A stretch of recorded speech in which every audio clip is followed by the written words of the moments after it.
Di era modern seperti saat ini saudara, guru dituntut untuk terus mengembangkan diri menjadi lebih kreatif hingga harus melek teknologi. Hal ini dibutuhkan agar proses pembelajaran dapat lebih maksimal. Lantas untuk mengetahui strategi mengajar seperti apa yang diterapkan oleh guru di era modern ini, kita akan bahas bersama Neni Triana, guru SD Negeri 19 Palembang, penulis buku pendidikan sekaligus juga guru konten kreator yang sudah hadir di studio Kompas TV Palembang pada pagi hari ini. Selamat pagi Bu Neni. Selamat pagi. Sebelumnya terima kasih sudah menyempatkan waktu untuk hadir bersama kami di Sapa Sumbaksel pada pagi hari ini. Bu Neni, kita langsung saja ke topik pembicaraan kita pada hari ini adalah strategi guru nih di era modern. Tadi kita sudah berbincang sebelum ke sini tadi sudah mengajar dari tahun 2016 ya, dan sekarang mengajar di SD Negeri 19 Palembang. Sebagai seorang guru, apa saja nih Bu Neni kendala utama yang Anda rasakan terutama dalam proses pembelajaran ini, terutama ini dalam menghadapi Gen Z dan juga Gen Alpha? Benar sekali Bu ya, karena kami ini sebagai seorang guru mendampingi, tepatnya ya mendampingi baik itu dari Gen Z maupun Gen Alpha. Jadi anak sekarang ini lebih dominan menggunakan teknologi. Jadi kendala kami yang pasti kami harus berinovasi terus dalam penggunaan media yang berbasis digital. Begitu Ibu. Menurut Anda apa saja nih faktor yang paling mempengaruhi efektivitas pembelajaran di masa kini Bu Neni? Yang pertama itu yang pasti kompetensi guru. Guru harus mengembangkan kompetensinya, baik itu dia harus berinovasi. Apalagi sekarang ini di zaman digital, guru harus berinovasi yang berbasis digital. Itu yang pertama, Bu. Yang kedua itu yang pasti fasilitas. Fasilitas itu yang dari yang ada di sekolah maupun yang diadakan oleh kami sendiri sebagai guru harus mendukung juga dengan proses pembelajaran agar pembelajaran itu menjadi efektif. Begitu. Yang baik yang diadakan secara individu oleh guru dan juga sekolah ini apa saja bentuknya? Misalnya kayak gini, kemarin itu kami ada proyek pembatik Bu ya. Jadi pembatik itu lebih tepatnya kegiatan yang diadakan di Indonesia ini, tapi kami para guru ini disuruh mengembangkan, tapi lebih ke digital. Nah, caranya bagaimana? Kalau kami kemarin menggunakan Quizizz, jadi evaluasi itu anak-anak menggunakan aplikasi Quizizz dengan ada laptop yang ada di sekolah, tapi hanya beberapa memang. Kemudian peran kami sebagai guru berkoordinasi dengan teman sejawat, bisa nggak kami pinjam laptop yang punya guru. Nah, masih kurang ternyata. Jadi kemarin itu bertepatan ada mahasiswa PPG Prajabatan dari Universitas Sriwijaya Palembang. Alhamdulillah mereka sangat support dengan kegiatan kami. Jadi mereka membantu menyediakan fasilitasnya dan membantu anak untuk menggerak dan melatihkan dalam pengoperasian komputer tadi, Bu. Dituntut harus banyak inovasi seperti Benar itu ya sekali. untuk guru di era modern saat Iya, ini. Mungkin apa nih yang paling sesuai ya dengan karakter siswa untuk saat ini cara mengajarnya, Bu Neni? Karena Gen Z dan Gen Alpha ini melek tidur langsung buka HP. Mungkin rata-rata anak-anak seperti itu ya. Buka HP, scroll TikTok, scroll IG, scroll YouTube, main FF ya Bu ya. Jadi setiap kami masuk itu, Miss main game ya, FF ya. Oh jadi kami berpikir, oh berarti kami harus menggunakan teknologi yang dekat dengan anak-anak. Jadi mereka itu merasa, oh ternyata game yang ada di rumah di gadget mereka itu bisa juga loh dimodifikasi dalam kelas. Nah alhamdulillah Bu ya, kemarin kami juga berinovasi. Jadi tahu ya mungkin permainan ular tangga. Nah di situ kami berinovasi, novelty-nya itu ular tangga edukatif dan responsif namun berbasis digital. Jadi di ular tangga itu besar Bu. Kalau biasanya kecil kan ya, hanya untuk 2 orang. Di sini kami buat itu banner ukuran besar, ukuran 3x3 meter ya. Jadi hampir full lah dalam kelas itu. Jadi pionnya itu peserta didik, perwakilan kelompok, mungkin bisa 5 kali jalan, 5 kelompok. Dadunya tuh dadu yang besar. Kemudian di dalam ular tangga itu ada kartu take and dare, tulisan dalam kotak itu ada kartu take and dare, dan kemudian seperti biasa ada ular tangga yang menurun, ular yang turun mengikuti ekornya, kan ada juga tangga berarti naik. Nah jadi di bagian kotak take and dare itu Bu, itu adalah rintangan ataupun aktivitas yang positif. Kalau dare itu misalnya kayak gini, anak sampai nih di kartu DARE, mereka langsung ambil kartu DARE karena ada 2 kartu nanti, ada kartu tag and DARE. Jadi di kartu DARE itu berisi rintangan, misalnya kayak gini, 4 dikali 5 sama dengan, jadi mereka menjawab. Jadi kalau seandainya mereka berhasil menjawab rintangan itu, menjawab soal, mereka akan mendapatkan skor nilai. Nah, begitu pun dengan kartu tag. Kartu tag itu mereka berdiri di kotak tag, mereka ambil kartu tag, mereka scan sendiri. Barcode tadi menggunakan HP yang telah kami siapkan. Jadi di sana mereka juga megang kan, oh ternyata barcode ini sama seperti dengan yang kami suka bayar di restoran, suka bayar di Alfamart, kan tukang sayur sekarang pun pakai scan barcode. Jadi lebih ke apa sih, anak-anak itu oh dekat, ternyata yang di sekolah ini sama ya yang dipakai sama mama yang di rumah. Seperti itu. Ada implikasi game juga di sana ya yang diterapkan di sekolah. Lantas faktor apa nih yang menentukan keberhasilan teknik pembelajaran untuk kondisi saat ini, Bu? Kalau kondisi saat ini balik lagi ke gurunya, Mbak. Gurunya mau nggak meningkatkan kompetensi dia? Karena ada sebagian guru itu memang yang sudahlah cek ini baiklah. Kalau bahasa kita cek ini baiklah.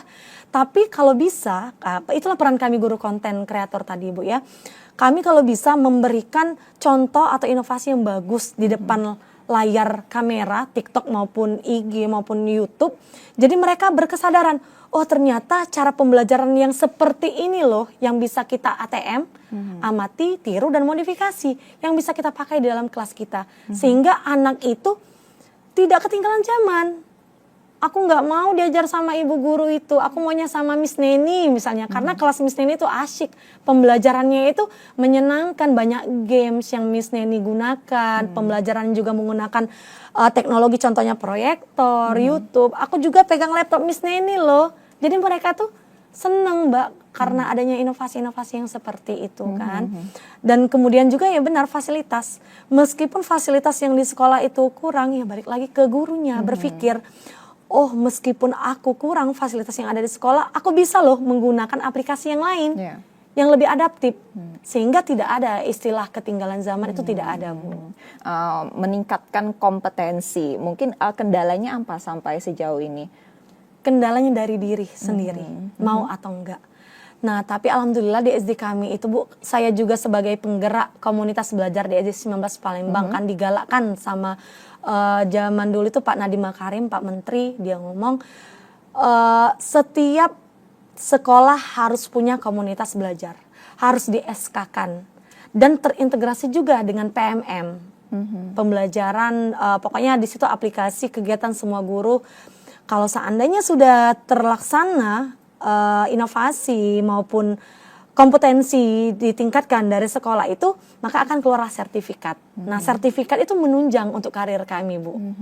Kalau kami itu SKP, kan ya ada penilaian dari kepala sekolah. Sebetulnya di era modern saat ini, pembelajaran kolaboratif dibandingkan dengan pembelajaran individual, ini lebih optimal yang mana? Lebih optimal kolaboratif. Memang peserta didik itu mendapatkan ilmu secara mandiri. Namun dengan metode yang lebih kolaboratif, mereka lebih karena mereka kan punya teman, Bu. Dengan adanya kelompok atau kolaboratif tadi, mereka bisa mengerjakan suatu proyek bersama-sama. Mereka memegang misalnya LKPD-nya itu tentang membuat atau membuktikan bahwa benda padat itu adalah contohnya buku, atau benda cair itu jika kena matahari, sinar matahari atau dibiarkan saja dia itu akan mencair. Nah, dengan cara mereka mengadakan proyek bersama, mereka kan berpikir dan berdiskusi. Jadi lebih kenal, di otaknya itu lebih oh iya ternyata kelompok kemarin itu kami belajar bahwa ternyata es krim diletakkan saja di atas ini atau ada kena cahaya matahari dia akan mencair dengan sendirinya. Jadi lebih efektif berkelompok. Di era modern saat ini, guru dituntut untuk terus meningkatkan kompetensinya, terus untuk berinovasi seperti itu dalam melakukan pembelajaran. Usai jeda saudara, kami akan kembali lagi, tetaplah bersama kami di Sapa Sumbaksel.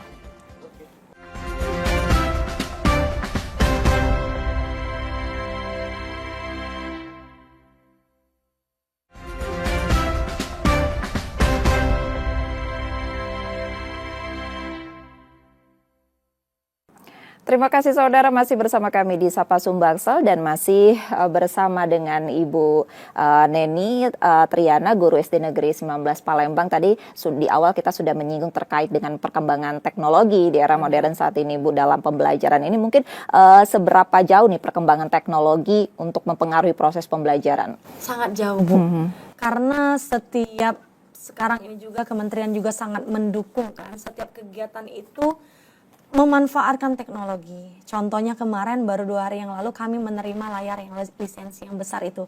Jadi itu pemanfaatannya itu ke teknologi. Jadi anak-anak kalau bisa memegang yang namanya TV lisensi besar yang dirancang oleh gurunya. Bisa juga dirancang oleh gurunya, mereka memegang otak-atik yang teknologi tadi, Bu. Dan juga ya tentunya guru juga bisa meminta kepada anak atau peserta didiknya itu membawa gadget sendiri, Bu, dengan persetujuan dari orang tua. Karena kami kalau setiap kegiatan itu pasti ada koordinasi dengan kepala sekolah. Minta surat pengantar bahwa memang sekolah memerintahkan atau menghimbau agar anak membawa handphonenya untuk dipergunakan dalam proses pembelajaran. Misalnya kemarin itu kami menggunakan Google Form untuk mengisi absensi. Jadi kami mencoba, bisa nggak anak-anak itu mengetik menggunakan handphone sendiri dan mengklik bahwa oh ini ternyata adalah Google Form. Kehadiran kami bisa menggunakan Google Form, begitu, Bu. Bagaimana lantas penggunaan teknologi ini untuk meningkatkan motivasi mereka, Bu? Dengan cara yang salah satunya tadi inovasi tadi, Bu. Kami kaitkan inovasi tadi dengan teknologi tadi. Mereka sangat antusias. Terlihat dari muka mereka tuh yang awalnya belajar apa ya hari ini. Ketika Miss Neninya datang, Miss, apalagi Miss hari ini, Miss belajar tentang apa, Miss? Video kah? Atau kami bermain lagi, Miss? Atau kami menggunakan laptop Miss Neni lagi? Jadi mereka itu senang sekali kalau saat ini kita menggunakan media, apalagi itu berbasis teknologi, Bu. Tentunya kalau kita mengaplikasikan teknologi, tadi contohnya juga murid membawa gawai ke sekolah seperti itu. Belajar mungkin tentu lebih mengasihkan seperti itu ya tadi Ibu Neni bilang. Lantas pengawasannya seperti apa, Bu, di tengah derasnya teknologi saat ini? Kami selalu mengingatkan bahwa fungsi dari gadget itu adalah hal yang positif. Setiap akhir pembelajaran selalu Miss Neni bilang kayak gini, Bu, ya Kak, Miss Neni di sana dipanggil. Anak-anak silahkan kalian cari tahu lebih dalam. Apa contoh misalnya contoh benda padat dan benda cair yang ada di lingkungan sekitar kalian. Dan kalian buktikan benar atau salah. Misalnya kalau seandainya yang es krim tadi kita biarkan itu dia memang mencair. Sekarang carilah dengan bantuan orang tuamu atau didampingi sama kakakmu kalau orang tuamu kerja, didampingi sama kakak atau ayu atau bibi atau paman yang ada di rumah. Didampingi. Jadi proses pembelajaran walaupun menggunakan gawai tapi perlu adanya pendampingan dari orang tua. Guru sekarang harus lebih kreatif dan juga fleksibel seperti itu ya, Bu, ya.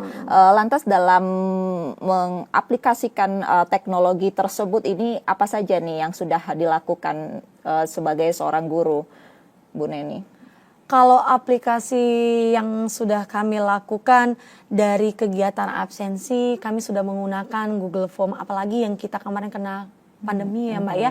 Jadi sebagai seorang guru, kami harus pembelajaran itu harus berlangsung. Walaupun tidak tatap muka, kami bisa menggunakan, misalnya kami diperintahkan untuk membuat video pembelajaran. Kami share lah itu di YouTube dan kami kirimlah linknya itu ke grup siswa ya, grup kelas kalau kami kemarin itu. Jadi mereka kan tidak mungkin kan siswa kelas 2 atau kelas 3 SD itu punya gawai sendiri kan Mbak ya. Pasti itu punya orang tua atau punya kakak ayunya atau pamannya. Jadi dengan bantuan email paman atau yang ibunya tadi, mereka mengakses yang Google Form tadi atau Google Classroom. Di situ adalah tempat di mana itu untuk mengabsen, tempat materi, tempat tugas untuk mengumpul, dan di sana juga tempat kami menilai. Jadi terbuka. Walaupun orang tuanya tidak ada di rumah, orang tua bisa melihat dari gawai orang tua bahwa oh ternyata anak aku sudah mengerjakan tugas ini hari ini sama Miss Neninya. Oh ternyata nilainya tuh segini dapatnya. Itu dari segi pembelajaran pada masa zaman corona. Dan itu juga masih kami aplikasikan, Bu, zaman sekarang. Kalau misalnya nih, ini kan sekarang ulangan, bakal ini kan libur mereka 1 minggu karena pergantian ruangan dipakai sama kakaknya untuk ulangan. Artinya kami sebagai seorang guru harus menyiapkan materinya untuk mereka akses di rumah masing-masing. Seperti itu, Bu. Ada kendala yang dihadapi selama penerapan teknologi Pastinya. dalam proses pembelajaran apa saja nih Bu Neni? Yang pastinya itu kalau dia berbasis teknologi itu sinyal, Bu. Apakah sinyalnya mendukung atau tidak? Kalau di sekolah ya mungkin kami ada wifi dan itu masih terbatas kan, Bu, hanya beberapa mungkin 20 batasan untuk mengakses wifi yang di sekolah. Kalau di rumah ya pasti orang tua bilang kayak gini, Miss habis kuota, Miss aku ini ndak ada sinyal karena aku lagi di pedalaman. Kan ada rumahnya tuh masih di jauh, ada akses internet. Begitu sih, Bu. Menjadi seorang guru kita dituntut untuk saat ini lebih kreatif, fleksibel gitu di tengah teknologi, kemajuan teknologi saat ini. Tantangan menjadi seorang guru juga di tengah mengajar Gen Z dan juga Gen Alpha ini bukan sekedar mengajar pembelajaran saja. Tentunya kita harus mengelola karakter seperti itu siswa, emosi dan mental murid di tengah teknologi saat ini. Mungkin apa yang Ibu Neni lakukan saat ini? Kalau kami kalau datang sudah hadir dalam kelas, Assalamualaikum anak-anak, Waalaikumsalam Miss Neni, apa kabarnya Miss Neni? Mereka yang tanya, Alhamdulillah Miss sehat, Miss kemarin kemana? Nggak masuk, Miss Neni kemarin ada kegiatan inovasi nak, jadi nggak bisa masuk. Oh mereka, oh Miss kami doakan ya, Miss menang. Itu udah karakter Mbak, artinya mereka sadar, oh ternyata berdoa untuk guru itu luar biasa loh maknanya bagi kami sebagai seorang guru, itu yang pertama. Yang kedua kalau saya udah masuk, coba Miss cek dulu nih, siapa yang kukunya itu panjang. Jadi mereka letakkan di atas meja, karena mereka sudah tahu. Karena itu adalah hal yang positif, disiplin positif di kelas. Jadi Miss cek nanti, kuku kamu nih nak, ya Allah panjang banget. Kamu udah Miss ingatkan, harus dipotong. Iya Miss, kemarin itu mama kerja, karena kelas 2 kan harus mama yang motong kan. Oh ya nak, nanti bilang ya sama mama ya. Begitupun juga dengan baju. Ini yang cewek-cewek ini pakai roknya itu kalau bisa tinggi, hampir rata-rata sih udah pakai jilbab kan Bu.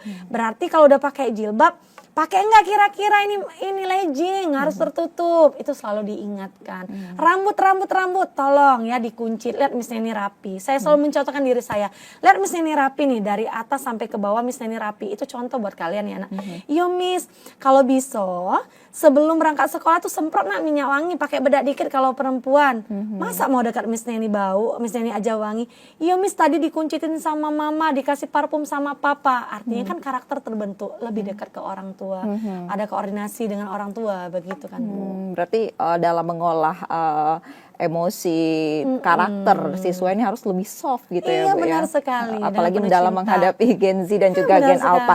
Tapi yang terjadi saat ini kebanyakan guru itu takut untuk bertindak melakukan pendisiplinan karena di zaman sekarang nih menegur saja ini dianggap intimidasi seperti itu, dianggap mengekang. Terus bagaimana nih strategi Bu Neni dalam menghadapi hal itu? Kalau kami ada wali murid yang tidak suka jika kami tegur. Setiap awal tahun pembelajaran kami selalu melakukan disiplin positif atau kesepakatan kelas Bu. Misalnya kayak gini, kesepakatan kelas. 1, anak harus tiba di kelas sebelum 5 menit bel berbunyi. Kedua, di dalam proses pembelajaran tidak ada yang bersuara atau ribut asyik sendiri, kecuali angkat tangan, berdiskusi, menjawab, dan diizinkan sama wali kelasnya. Yang ketiga, kalau mau izin keluar, itu dibatasin. Karena anak-anak itu suka izin ke kamar mandi Bu, ternyata nggak ke kamar mandi, dia tuh cuma bosan aja. Jadi itu dibatasin, cuma 1 kali dalam sehari. Kan bisa diistirahat sebelum masuk, kalian udah pipis ke kamar mandi sebelumnya kan. Terus juga kami selalu berkoordinasi dengan wali murid. Di kelas kami sudah ada kesepakatan kelas dan sudah di-ACC sama kepala sekolah. Dan ini juga kesepakatan kelas ditulis sama anak-anak. Kami bermusyawarah sama dan diketahui anak-anak oleh orang tua. Benar sekali. Jadi setiap pembelajaran atau diskusi kami selalu saya secara pribadi menginformasikan ke grup kelas. Ibu, Bapak, Bunda, hari ini kami ada kesepakatan kelas, mohon dicermati. Jadi ini adalah kesepakatan kelas kita. Jika di perjalanan pembelajaran ini dilanggar, maka ada konsekuensinya. Jadi ada koordinasi Bu, ada kerjasama juga. Kalau seandainya mereka sudah kata sepakat, artinya harus ikut dengan kesepakatan yang pertama tadi. Ada kesepakatan, diharapkan juga tidak ada protes seperti itu, Benar, baik dari iya. siswa maupun orang tua murid. Benar. Usai jeda saudara, kami akan kembali lagi, tetaplah bersama kami di Sapa Sumbaksal.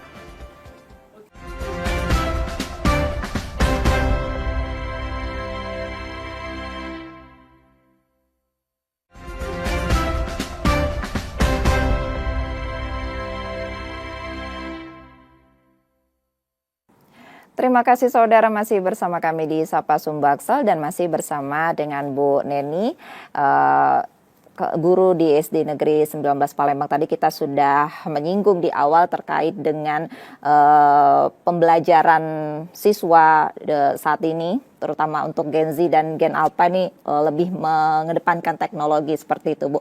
Lantas strategi apa nih yang relevan seperti itu dalam melakukan pembelajaran yang tadi Ibu sebutkan lebih soft dalam mengatur emosi maupun membentuk karakter mereka, Bu?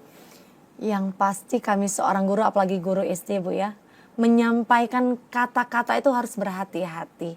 Dengan penuh cinta sekali, baik itu di kelas kepada peserta didik maupun dengan wali muridnya. Karena kalau salah sedikit ngomong, pasti mereka, cek ini, ya pasti banyak sekali yang cek itu.